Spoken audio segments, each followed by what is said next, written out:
La cabane de l'horreur.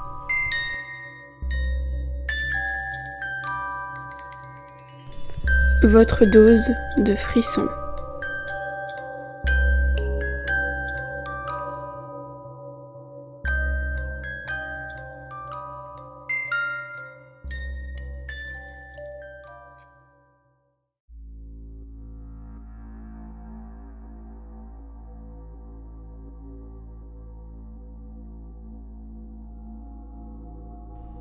La journée a été longue, mais maintenant, je peux enfin me reposer. J'ouvre la porte de mon appartement et je suis accueilli par mon très cher ordinateur qui trône sur mon bureau. Cet objet, c'est un peu mon échappatoire à ma vie de merde. Je peux surfer pendant des heures à m'informer sur tous les sujets possibles et inimaginables et regarder des documentaires improbables. Mon sujet du moment, c'est le true crime. J'ai d'ailleurs trouvé un site internet qui répertorie plusieurs affaires très peu connues du grand public. Quand certains vont faire des recherches sur ce fameux Xavier Dupont de Ligonnès, je vais plutôt m'informer sur la disparition d'une jeune adolescente que les médias n'ont franchement pas assez couvert à mon goût. Je pose ma tasse de café sur la table, m'installe sur ma chaise de bureau et allume mon ordinateur. J'attends quelques minutes et je peux enfin aller sur mon site fétiche. Ce dernier est d'ailleurs très souvent actualisé. Je découvre donc de nouvelles affaires toutes les semaines. Je passe en revue les articles et vidéos, mais rien ne m'intéresse vraiment. Jusqu'à ce que je trouve quelque chose d'assez étrange. Une vidéo du nom de l'accidenté à la croix. Intrigué, je clique. C'est une jeune femme qui parle. Imaginons qu'il est 4 heures du matin. Vous prenez votre chien, mais il a l'air un peu bizarre. Il refuse de marcher à un endroit en particulier. Curieux, vous décidez de le prendre dans vos bras et vous vous rapprochez vers la source de son angoisse. Mais ce dernier, toujours dans vos bras, se met à s'agiter et à aboyer fortement. Malgré tout, vous continuez et vous vous rapprochez d'un arbre qui se situe à l'entrée d'une petite forêt. Vous découvrez avec horreur une voiture enfoncée dans un tronc. Vous comprenez alors que quelque chose cloche. Vous appelez les urgences et vous apprenez que vous êtes, en fait, tombé sur une scène de crime par hasard. Ça vous semble fou, n'est-ce pas ? Eh bien, figurez-vous, c'est bien arrivé à quelqu'un. Cette femme souhaite rester anonyme, mais cette histoire est réelle. C'est Amy Baumiel et aujourd'hui, je vais vous parler de l'affaire de l'accidenté à la croix. J'entends maintenant sa musique d'introduction qui est très rythmée. Je suis déjà à fond dans l'histoire. Elle raconte super bien. Après l'introduction, la vidéo reprend. Avant de commencer cette histoire, je voudrais vous parler du sponsor du jour. Vous savez très bien qu'en faisant des vidéos true crime, mes vidéos sont souvent démonétisées et moi, qui en ai fait maintenant mon métier, il faut bien que je gagne de l'argent d'une manière ou d'une autre. Je n'en fais pas à chaque vidéo, mais vous savez quand c'est le cas. Mais bref, aujourd'hui je vais vous parler. Je zappe environ 30 secondes de la vidéo. J'ai pas envie qu'elle me parle d'Audible ou de NordVPN. Moi, ce que je veux, c'est l'histoire. Ça, c'était pour la partie sponsor, mais maintenant, je vais vous parler de l'affaire. Les premières informations ont circulé la semaine dernière dans les médias. J'ai donc relié un peu tout ce que j'ai vu. Et je voudrais d'ailleurs vous remercier, car vous êtes beaucoup à m'avoir aidé. C'est le genre d'histoire avec beaucoup de théories et aussi beaucoup de fake news. Jusque maintenant, je n'ai pas dit le nom de la victime de cette histoire, et je vous le donne maintenant. La victime était Tom Kruger. Quoi ? Attends... Qu'est-ce que c'est que ça ? Je suis Tom Kruger. À moins que quelqu'un d'autre s'appelle aussi comme ça, mais ce serait quand même improbable. Avant de parler de ce tragique accident, je vais vous parler de lui, de qui il était. Vas-y, qu'est-ce que tu vas me dire ? Tom Kruger était un jeune de 18 ans. Après avoir obtenu un bac S, il est parti à la fac de Lille en licence de mathématiques, alors que lui habitait dans un petit village près de Nantes à la base. Plus précisément à Clisson. Il a donc quitté le cocon familial pour s'installer seul dans une résidence étudiante non loin de son campus. Les parents ne se sont pas encore exprimés publiquement sur ce qui s'est passé. Je vais d'ailleurs reparler d'eux un peu plus tard. Il était également fils unique. Chose qui est un peu bizarre, c'est qu'on ne trouve pas grand-chose sur sa vie avant son entrée en études supérieures. Certes, on peut trouver quelques photos de sa famille sur Facebook, ou vidéos sur le site de son ancien lycée, mais rien d'autre. Les personnes qui étaient d'ailleurs avec lui à l'école ont soit pas souhaité s'exprimer, soit n'avaient rien de particulier à dire. Ça pourrait paraître normal pour certains, mais à une époque où tout le monde est sur les réseaux sociaux, c'est un peu étonnant. Arrivé à la fac, Tom avait une vie sociale plutôt classique pour un étudiant. Il sortait souvent le jeudi soir au bar avec le groupe d'amis qu'il avait constitué à la fac. Je vais vous montrer certaines photos que l'on peut retrouver sur les comptes Instagram de ses amis. Je vois maintenant défiler plusieurs photos prises par mes amis pendant ces fameuses soirées au bar. Évidemment, ça me rappelle de bons souvenirs, mais la situation actuelle est bizarre. Rien n'indique qu'il était en couple ou qu'il fréquentait quelqu'un, mais c'est pas le plus important. De ce qu'on peut voir sur les photos, il avait l'air plutôt à l'aise dans ce groupe. Si c'est une blague de quelqu'un de la fac, ce n'était vraiment pas drôle. Je prends mon téléphone pour appeler mon groupe d'amis, mais il y a peu de batterie. Putain, mais merde quoi! Je fais pause sur la vidéo et je regarde autour de moi si je ne trouve pas mon chargeur. Mais il n'est nulle part. Pas dans mon lit, ni dans mes tiroirs, ni sur mon bureau ou dans mon sac. Je vais finir par le trouver un jour ce chargeur, hein. Mes potes vont pas s'en tirer comme ça. Pour l'instant, je continue la vidéo. Ça, ce sont les faits basiques que j'ai pu retrouver sur lui, ce qui est facilement trouvable sur internet. Mais maintenant, on va passer à cette nuit-là, le moment qui a tout fait basculer. Et allez, vas-y, raconte-moi tes conneries. Ça a d'abord commencé le 16 mars 2023 à 14h. Je regarde le coin de mon ordinateur. On est le 23 mars 2023. Il est 18h58. Tom s'est rendu en cours de statistiques, comme l'indique son emploi du temps. Certains de ses camarades l'ont confirmé officiellement et ça a été également vérifié par l'administration et le professeur. Il est sorti aux alentours de 16h et il s'est rendu dans une petite supérette pour faire des courses. Il est resté environ une demi-heure et il est sorti du magasin. Cela a été pareillement vérifié grâce à un témoignage d'un employé de la supérette et des enregistrements de caméras de surveillance extérieures. Il y a aussi eu une action sur son compte bancaire ce jour-là. Il est donc revenu chez lui avec les transports en commun. Et la dernière fois qu'on l'a vu, c'est à 17h08 dans son quartier par l'un de ses voisins qui sortait de chez lui à ce moment-là. Ils auraient bavardé pendant quelques secondes et ils sont tous les deux partis vaguer à leurs occupations. Après ça, les événements sont un peu flous. Nous ne savons pas vraiment ce qui s'est passé entre son retour à la maison et le moment où son corps a été découvert. Ce laps de temps est d'environ 11 heures, car son corps a été retrouvé aux alentours de 4h du matin le jour suivant par une femme qui promenait son chien, celle que je vous ai présentée au début de la vidéo. D'après elle, son chien ne voulait pas avancer plus loin que le lieu du crime, sans savoir que c'était le cas. Elle a appelé les urgences qui ont eux-mêmes contacté la police après l'examen de la scène. La police a examiné le véhicule et ce qu'ils ont trouvé était impressionnant. Ils n'avaient jamais vu une chose pareille. La voiture était certes dans un mauvais état, mais c'était pire pour Tom. D'un coup, une douleur passe dans mon dos. Quelque chose que j'ai jamais ressenti auparavant. C'est comme une sensation de brûlure. Je sors tous les jurons que je connais, pensant que ça va apaiser ma douleur. Malgré ça, j'arrive à suivre le reste de la vidéo. Tom était complètement enfoncé sur son volant. Sa main droite était encore sur le levier de vitesse. Son visage était tourné du côté de la vitre du conducteur. Ses yeux étaient ouverts, pareil pour sa bouche. Son bras gauche était complètement retourné, comme attaché à son dos. Ses jambes étaient passées en dessous du siège.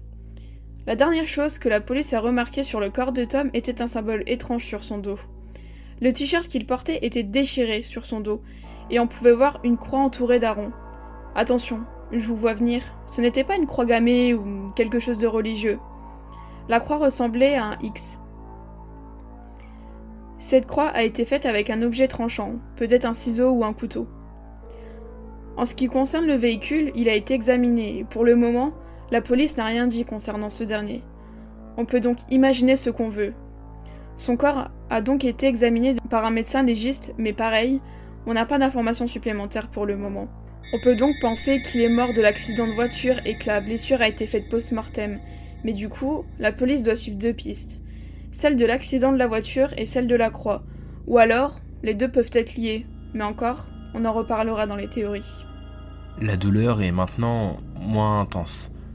J'arrive plus ou moins à me calmer. Je fais à nouveau pause sur la vidéo. Qu'est-ce qui se passe? Est-ce que c'est un rêve? Est-ce que je me suis endormi en amphi? Pourtant, la douleur dans mon dos avait l'air tellement réelle. Je passe mes mains sur mon visage, je frotte alors mes yeux. Mais j'ai l'impression que quelque chose vient de passer devant moi. Je sursaute. Il faut savoir que, devant mon bureau, il y a une fenêtre qui donne sur un parc. Je ne vois personne. Ce qui est bizarre, car ce sont les sorties d'école. Normalement, le parc est rempli d'enfants surexcités et de parents fatigués. Est-ce que j'ai vraiment vu quelqu'un en fin de compte? Est-ce que c'est le fruit de mon imagination? Je bois une gorgée de café pour me remettre les idées en place. J'appuie ensuite de nouveau sur le bouton lecture. Suite à cette découverte, l'entourage du jeune garçon a été interrogé ainsi que la femme qui a découvert la voiture, le voisin et l'équipe pédagogique de la fac. Tous semblent être d'accord sur une chose. Tom était certes très ouvert et ravenant, mais il avait un côté sombre. Qu'est-ce qu'ils ont dit encore? À n'importe quel moment de la journée, que ce soit pendant les cours ou des sorties, Tom avait l'air effacé, complètement déconnecté. L'un de ses amis suppose que ses absences avaient un lien avec sa famille. Ce dernier savait que Tom avait des soucis avec elle. Quoi? J'ai dit ça quand, moi? Adrien, l'un de ses amis qui est dans la même filière que lui, a dit la phrase suivante à un journaliste. Un coup, on était invité à une soirée. C'est un gars de mon immeuble qui l'organisait. Mes potes, dont Tom, m'ont tous rejoint chez moi, puis on est allé chez ce gars. J'étais un peu bourré à ce moment-là, et afin de faire redescendre la pression, je suis allé me poser dehors sur le balcon, et Tom était déjà là. Il fixait l'horizon. Je me suis installé sur la chaise à côté de la sienne et je l'ai regardé. Il n'avait pas l'air d'avoir remarqué ma présence. Même en lui tapotant l'épaule et en passant ma main devant lui, rien ne se passait. Ses yeux restaient ouverts, c'était vraiment bizarre, et puis d'un coup, il est revenu à la réalité. Je lui ai demandé s'il allait bien. Il m'a dit qu'il avait un truc dans sa famille. Adrien en a donc conclu que ses absences avaient un rapport avec sa famille. Je me rappelle très bien de cette histoire. C'était horrible. Moi qui pensais m'en être débarrassé de ce truc. J'avais tout essayé, mais ça n'avait visiblement pas marché. La douleur dans le dos reprend de plus belle. Merde, c'est quoi ce truc? Pourquoi j'ai mal? J'arrête encore une fois la vidéo et je quitte mon bureau pour aller dans la salle de bain. Je me tourne vers le miroir et enlève mon haut. Je remarque alors une marque dans mon dos. Une croix encerclée. Mais comment ça a pu arriver là? Ça fait mal. Terriblement mal. Et je ne peux rien faire. Je ne peux pas me soigner et je ne peux pas appeler quelqu'un. Je dois regarder la fin de la vidéo. Je dois connaître la fin de l'histoire et les théories. Je quitte alors la salle de bain pour retourner dans ma chambre.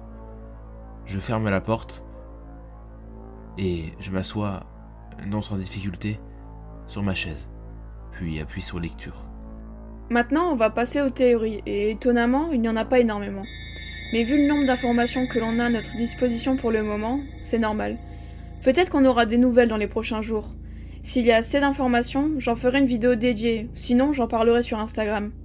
Mais bref, de ce que j'ai pu voir, il y a 2 théories qui circulent. La première est celle d'un tueur en série. Je tremble sur ma chaise. Un tueur en série? Qu'est-ce que j'ai bien pu faire? Pourquoi moi? Il est vrai que le fait de laisser un symbole sur une scène de crime pourrait laisser penser à ça. C'était notamment le cas pour le tueur du Zodiac, ou pour la fiction John le Rouge, dans la série Mentaliste. Mais il n'y a pas vraiment de preuves pour ça car la police n'a aucun corps enregistré dans leur base de données avec un symbole similaire. Je souffle maintenant de soulagement. Mais la deuxième théorie n'est pas encore là. Je reste quand même concentré sur la vidéo. Je peux voir également qu'elle est bientôt finie.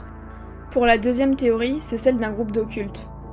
Un frisson me parcourt la colonne vertébrale. Même si j'ai dit tout à l'heure que la croix n'avait pas l'air de venir d'une religion, elle peut très bien venir d'un groupe occulte, ou une secte même, qui est inconnue du public.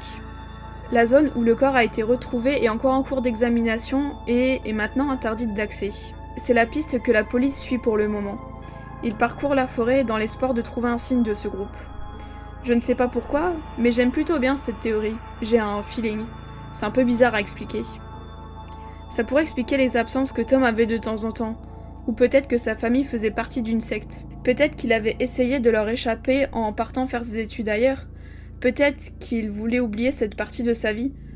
Ou alors, chose qui pourrait paraître folle, peut-être que toutes les personnes du village où il habitait avant étaient impliquées dans cette secte. Enfin, la dernière chose vient de mon imagination. Cette théorie est peu probable, car un peu grosse, mais qui sait, c'est pas impossible. Wow, je rigole presque en écoutant ça. Les gens ont vraiment de l'imagination. Mes parents ne sont pas de mauvaises personnes. Ils ne m'ont jamais rien fait de mal. Je dirais que c'est plutôt moi qui me suis mis dans la merde. Jamais je n'aurais dû venir dans cette forêt. Je pense qu'on peut s'arrêter ici sur cette affaire. Si vous avez des théories ou des choses que j'ai oublié de mentionner, vous pouvez soit me les dire en commentaire, ou m'envoyer un message sur les réseaux sociaux. Sur ce, je vous souhaite une bonne fin de journée et faites attention autour de vous. Il y a des fous à tous les coins de rue. A plus. La vidéo est finie. Je ferme brusquement mon ordinateur. Tellement brusquement que mon bureau tremble et que ma tasse se renverse. Et il y a du café partout sur mon bureau. Merde, je suis vraiment bête parfois. Je me lève quand j'entends la porte de ma chambre s'ouvrir derrière moi. Je reste figé. Je sais qui est là. Et je sais ce qu'il s'est passé maintenant. La vidéo que je viens de voir, c'est vrai. Je suis mort. Ce n'est pas à cause d'un groupe occulte ou d'un tueur en série, mais de quelque chose que personne ne peut attraper. Je n'ai plus le choix. Je me retourne et vois un grand homme très mince qui porte un costume noir, une chemise blanche et une cravate rouge. Son visage est complètement blanc et des tentacules sortent de son dos. Je ne dirai pas son nom. Vous savez qui il est. C'était peut-être une légende urbaine pour vous, une creepypasta, comme certains peuvent le dire. Mais il existe. Vraiment. Jamais je n'aurais dû venir dans cette forêt. Je n'aurais jamais dû prendre ces pages accrochées aux arbres. Pourquoi ai-je été curieux ? Je comprends maintenant la phrase. La curiosité est un vilain défaut. La curiosité m'a tué. Il s'approche de moi et j'entends des cris qui me sont bien trop familiers. Des cris d'enfants. Ma vision devient également floue. Et là, blackout.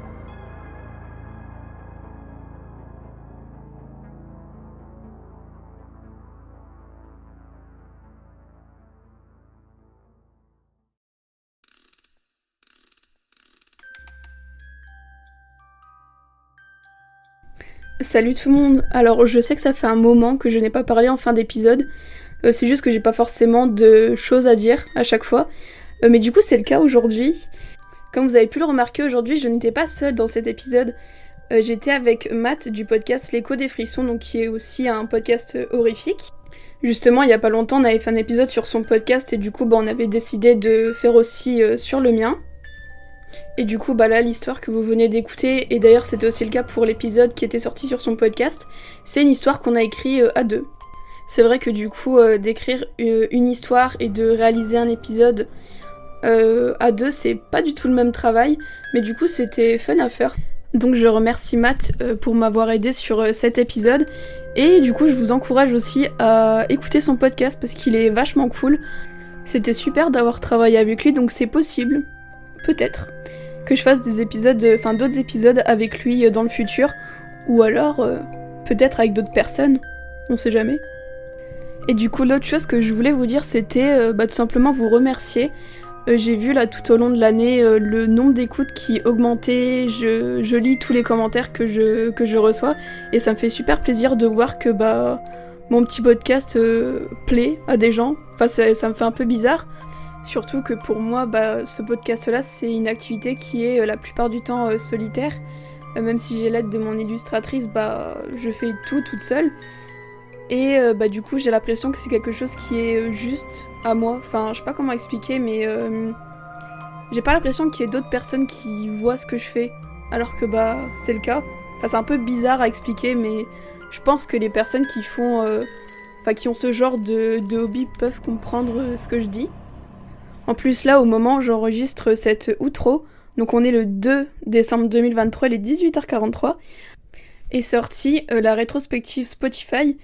Et du coup, j'ai un peu regardé c'était quoi mes stats. Donc après, là, c'était un peu la première année du podcast, vu que j'avais commencé en fin 2022. Donc il y a des stats, je peux pas trop comparer à l'année dernière. Mais du coup, j'ai vu que mon podcast était dans des classements de plusieurs personnes. Il a notamment été dans le top 10 de 625 personnes, dans le top 5 de 332 personnes, et c'est le podcast numéro 1 pour 25 personnes. Du coup, moi, je voudrais savoir c'est qui ces personnes, parce que du coup, j'ai vu personne, en tout cas, les repartager en story.